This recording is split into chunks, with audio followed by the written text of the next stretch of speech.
사울이 세 가지 실책을 저질러 실격하다. 13장에서 15장. 하나님이 좋은 출발을 하도록 도왔음에도 새로운 왕 사울에게는 훌륭하고 의로운 왕이 되기 위해 필요한 성품이 다소 부족했다.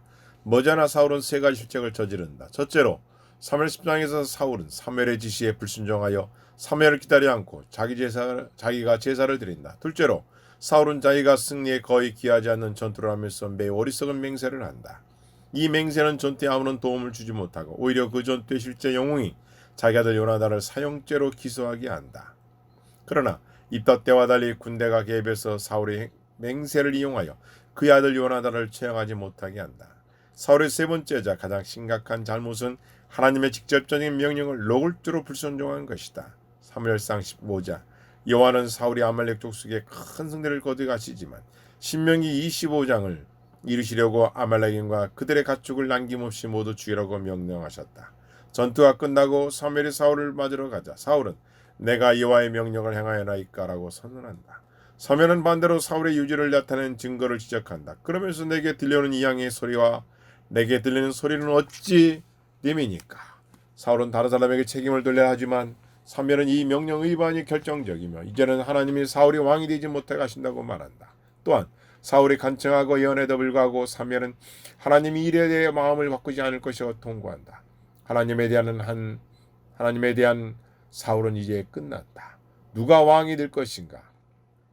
그러므로 이어서 하나님은 사무엘을 이끌어 젊은 다윗을 다음 왕으로 기름붓게 하신다. 사울과 대조적으로 다윗은 키가 크지 않다.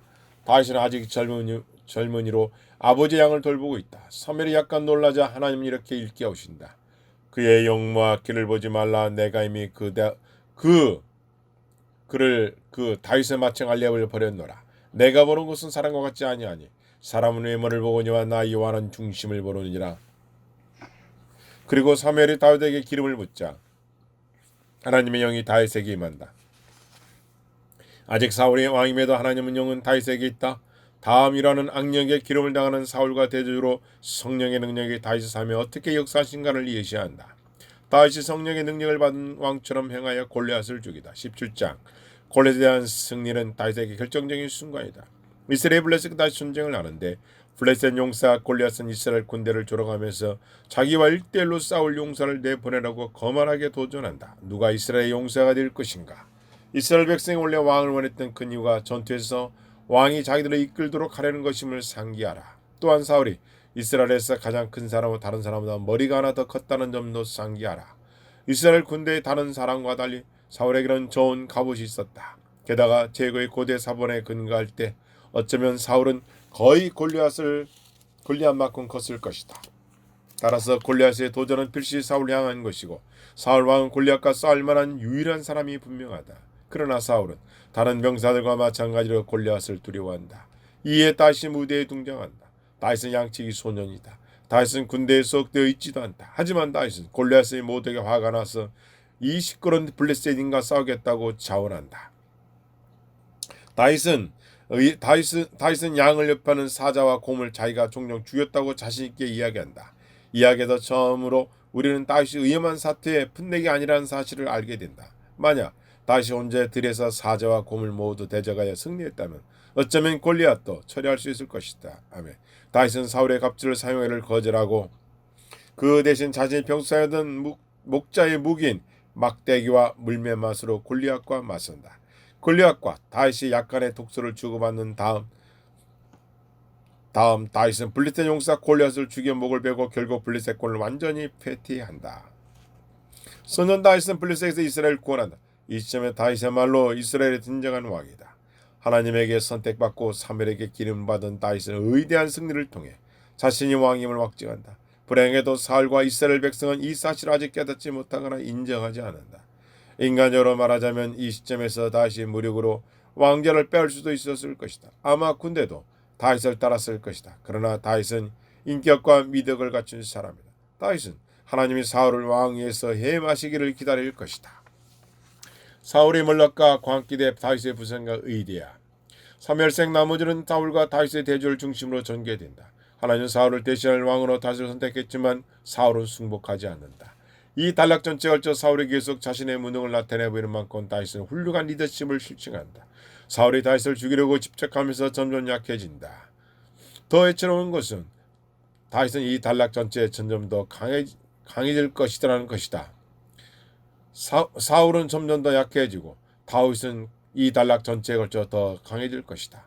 사무엘상에서 우리는 세 관계를 통해 다윗을 본다. 첫째는 사울의 아들 요나단 및 사울의 딸 미갈과의 관계로 두 사람 다 다윗을 사랑한다. 둘째는 다윗을 사랑하는 백성과의 관계다. 셋째는 사울과의 관계다. 사울은 다윗을 죽이려고 수없이 시도하지만 성공하지 못한다. 사무엘상 18장에서는 사울이 교묘하게 다윗을 죽이려고 하지만 사무엘상 19장에서는 대놓고 다윗을 죽이려고 한다. 사무엘상 20장은 다윗을 왕으로 인정하고 지지하는 요나단과 다윗의 친밀한 우정을 강조한다. 사울은 단지 다윗을 도왔다는 이유로 85명의 제사장과 노비 이스라엘인을 모두 학살함으로 자신의 불의한 성품을 다시 나타내 보인다. 이와 대조적으로 다윗은 살아남은 제사장 한 사람을 보호하고 보살펴 준다. 사울과 달리 다윗은 하나님에게 묻고 응답을 받는다. 더욱이 그러는 동안 다윗은 이스라엘을 구하기 위해 블레셋과 싸운다. 하지만 사울은 다윗을 찾아 죽이려고 온 힘을 기르면서 이스라엘 도시 하나를 모조리 악살한다. 사무엘상 24장 26장은 서로 관계는 세 이야기를 담고 있다. 사무엘상 24장에서 다윗은 사울을 죽일 길을 얻고서도 사울을 살려준다.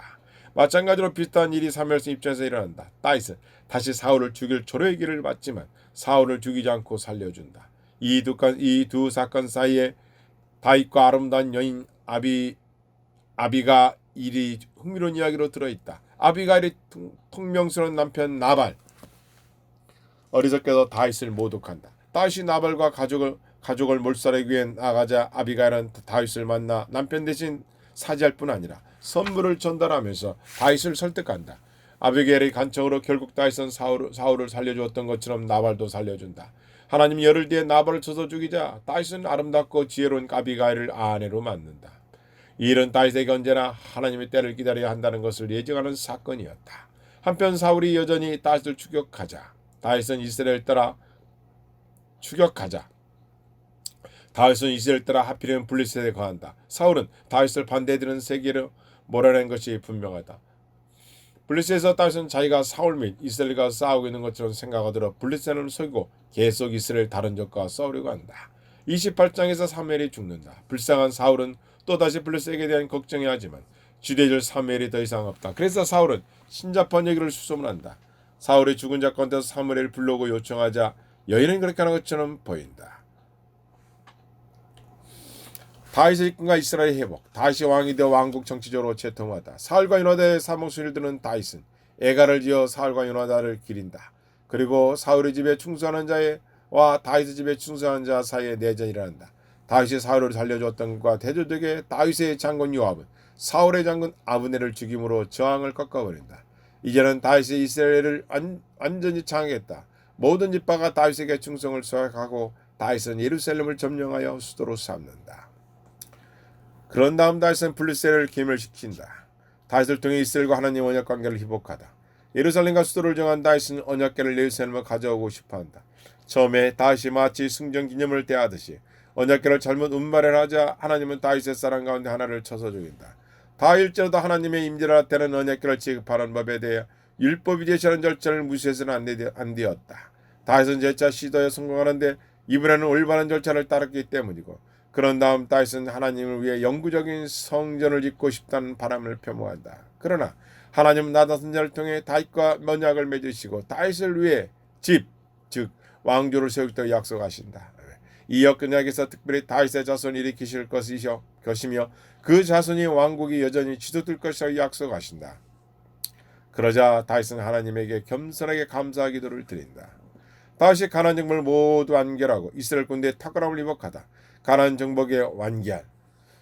요수아가 죽은 이후로 표류되어 왔다. 이제 하나님에게 순종하고 언약을 짓고 다시 약속한 다윗은 가나안 정복을 마무리한다.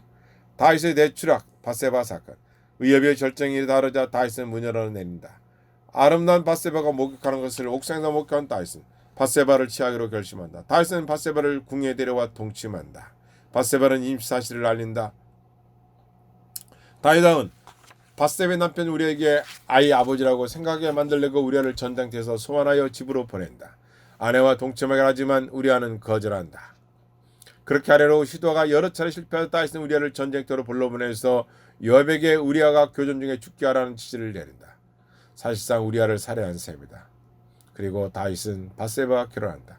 하나님 이런 끔찍한 사건에 대해 매우 진노하시는 건 당연한 일이다. 결국 하나님이 나단 선지자를 보내 다윗을 꾸시자 다윗은 즉시 회개한다. 그럼에도 불구하고 밧세바가 난 아이는 죽는다. 나중에 다윗과 결혼한 다음 밧세바는 아들 솔로몬을 낳게 된다. 놀랍게도 다윗이 이렇게 무서운 죄를 저질렀음에도 하나님은 다윗을 용서하신다. 하지만 다윗의 죄의 결과는 남은 생애 동안 다윗을 계속 괴롭힌다. 범죄의 결과 다윗 왕국의 파탄. 사무엘하 처음장들이 다윗이 어떻게 이스라엘을 강하게 하고 통일한지를 서술한 것처럼 이제 밧세바 사건 다음에는 모든 상황이 역전되어 강력한 통일 왕국이 파탄난다. 다윗은 왕실 내부와 외부 양쪽에서 어려움을 당한다. 다윗은 장차 암논이 이북누인 다말을 강간한다. 그러나 다윗이 그 일에 대한 아무런 조치를 취하지 않자 다른 아들 압살롬, 다말의 친오빠 암논을 죽이고 다윗의 처벌을 피해 도망간다. 결국 압살롬은 예루살렘에 돌아오지만 아버지 다윗을 무너뜨릴 음모를 꾸민다. 이제는 영웅이어 승리했던 다윗이 이제는 반역자 압살롬을 대적하지도 못하고 무능하게 예루살렘에서 도망간다. 나중에 다윗의 장군인 요압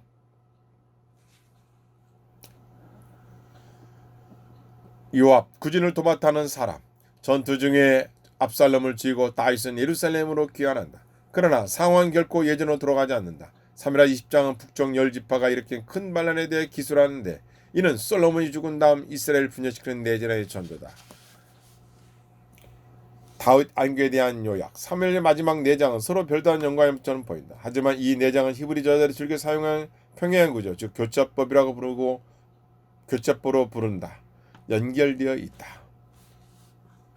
아이러니하게도 이 마지막 단락은 다윗 왕의 상과 시대를 요약해준다. 사울의 잘못을 바로잡고 여호와를 훌륭하게 찬양하며 또한 하나님을 신실하게 섬겼지만 다윗은 자신의 잘못 때문에 계속 고통을 당하고 결국은 제사와 하나님의 은혜로 심판을 피한다. 그러면 오늘날 우리의 삶이 어떻게 정리할 것인가? 우리는 하나님을 신뢰했던 한나와 사무엘의 신실한 모범에서 많은 점을 배웠다. 또한 부도덕한 아들들의 죄를 바로잡지 않고 제멋대로하게 내버려둔 엘리에게서도 배울 점이 있다. 엘리는 우리에게 자녀의 행동을 바로잡을 책무가 있다는 점을 상기시켜주고 반면 교사로 삼아준다. 다윗은 수많은 장점을 지니고 있다. 다윗은 자신의 욕망을 이루기보다 하나님이 원하시는 말을 행하려고 노력한 사람으로서 하나님의 마음에 맞는 사람이다. 다윗은 우리에게 담대하고 과거에 하나님이 우리에게 어떻게 능력을 주셔서 놀라운 행하셨는지를 기억하라고 하셨다.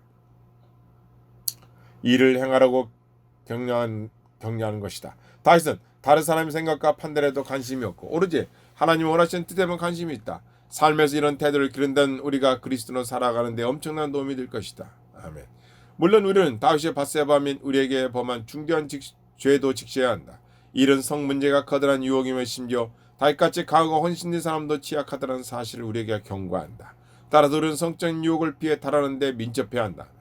밧세바 같은 유혹을 만나들일 경우 우리는 사무엘하 후반부를 상기하고 다윗의 상과 왕국이 어떻게 물었는지 기억해야 한다. 우리가 간음진을 범하도록 누군가 유혹한다고 느낄 경우 우리의 삶 전체가 황폐질이라는 것을 깨닫고 피해야 한다. 마지막으로 다윗의 삶의 대비은 우리가 사람을 신뢰하지 말고 우리를 실망시키지 않으신 주님을 신뢰한다는 사실을 기억해야 한다. 다윗은 성경에서 가장 위대한 인물이지만 결국 실패했다. 다윗은 메시아가 아니었다. 성경은 메시아이시며 죄를 완전히 물리치실 예수님에게 소망과 진리를 뒤한다고 가르친다. 사람은 언제나 비틀고로 넘어지지만 예수님은 그렇지 않으시다. 오직 예수님에게만 우리를 구원하시고 이기게 하여 주신다. 아멘. 사무엘상 하야에서 우리가 가장 좋아하는 구절. 다윗이 블레셋 사람에게 이르되 너는 칼과 창과 단창으로 내게 나아오지만 나는 만군의 여호와의 이름 곧 네가 모욕하는 이스라엘 군대 하나님으로 내게 나가오나. 사무엘상 17장 45절 말씀. 아멘.